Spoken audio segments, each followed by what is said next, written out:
Welcome back to the Alcadrome and the Black Fingernail Institute for beer drinking, and this time making basically a glorified flashlight.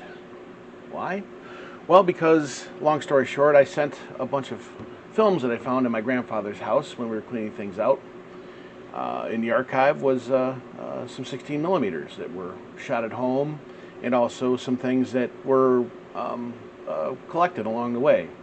He worked at Kodak for an entire career, and at Kodak at the time, back when it was a real deal, used to let you borrow and or rent cameras along with film, and you'd go out and shoot films of your family, and then you could like get breaks on development, things like that. Long story short, of course that's no longer the case, but some of these films were very cool. I sent them to Periscope. You've seen those guys on the internet. It's the archivists that have the timing strip, the black timing strip across the bottom. Turns out that they are hound dogs. They are wolves for this kind of stuff. True archivists. And they receive in thousands of films a year, probably tens of thousands of films a year. And they diligently go through them, and the ones that are good, they will post. They're not going to pay you for them, but it's nice to see things that would otherwise be thrown out become preserved. And so in my communications with these individuals, I mentioned that I was an old school AV geek. I was talking with the equipment, and they're talking about their equipment and their process. And it turns out that they use vintage equipment to preview films that come in. And I guess this equipment can be switched from 60 millimeter to 32 millimeter to 8 millimeter, I guess. Whatever, but they're giant machines. And they all run on, a lot of electricity and a lot of heat, a lot of power. They also have a type of film, and I can't remember the type of it is. I think it was some sort of acetate, something like that, that is highly flammable.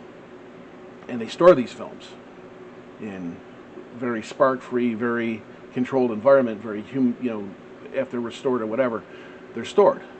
But these things can burn these things go up like firecrackers. Apparently they burn like gasoline. So when they're previewing these, they have a separate setup where they run batteries to power their equipment. I guess that's what happens. But in speaking with Nick Spark, he's one of the top guys at Periscope. He said that one of the biggest problems they're having is finding these anymore. Because, of course, projector lamps, bulbs are becoming very rare. This is a good one. He sent this to me. And they get extremely hot, as you know.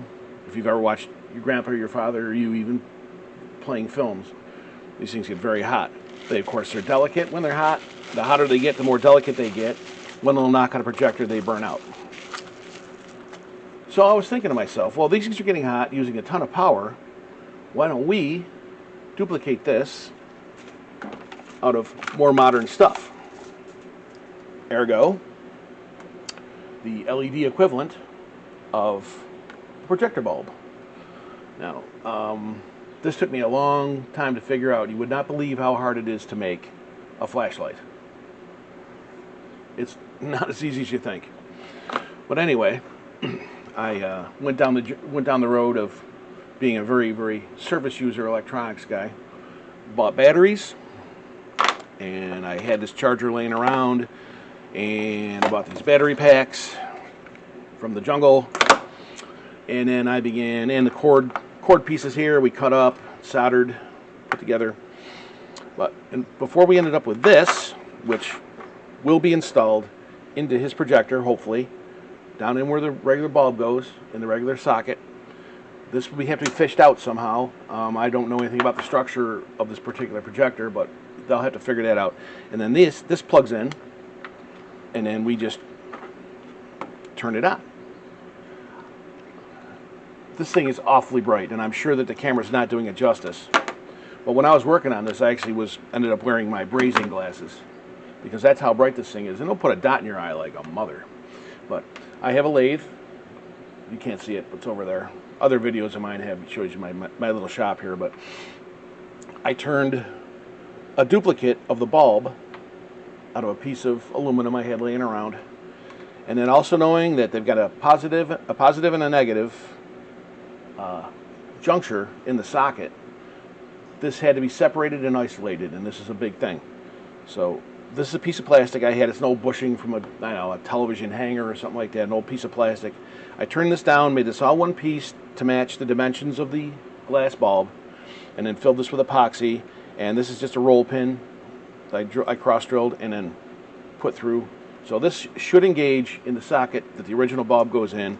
This wire goes out, and then we plug it in, and we are off to the races. Now this thing is run for quite some time. You know, I get well over an hour's run time, probably more than that. I haven't killed it down completely. But so while this battery pack here is charging, these batteries can be in the charger setting themselves up. Main advantage that I'm seeing, having a marginal understanding of how all this works, is that this is not going to develop anywhere near the heat. And as you, I'm sure it's tungsten carbide. I'm sure that bulb, those things used to burn the flesh off of your hands. I touched one of those when I was a kid one time. I still have a scar from it. You know, I'm a kid to figure things out, right? That was a dumb thing.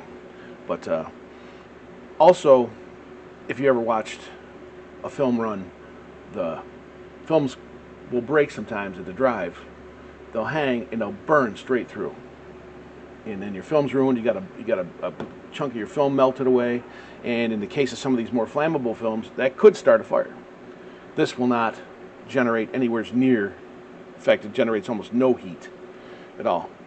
But this wasn't as easy to make, as I said, as you think. I started with DigiKey, and I bought a strip of LEDs.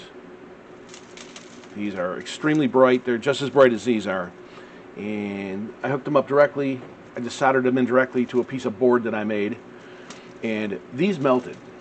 I breathed enough of these burning things here that if I ever get brain cancer, I know exactly the date and time it came from. Burning these things up and breathing it. So, in order to get these to live, you have to add a 10 ohm resistor. So I started with regular ceramic resistors. They worked really well, but my soldering equipment is not that great and my hands are not that steady anymore. So I went to micro resistors. Tiny things, are like about a grain of rice. I got those in series, but I couldn't get 5 or 6 of these to run together. There was always some glitch, something, and the thing was very delicate.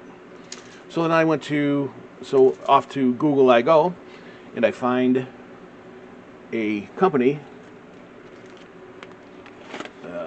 LED Supply, which manufactures pre-made LEDs with the resistance and everything built in, and these just have 2 solder lugs on there, so you just positive, negative, along with your 6.5 volts for this particular setup.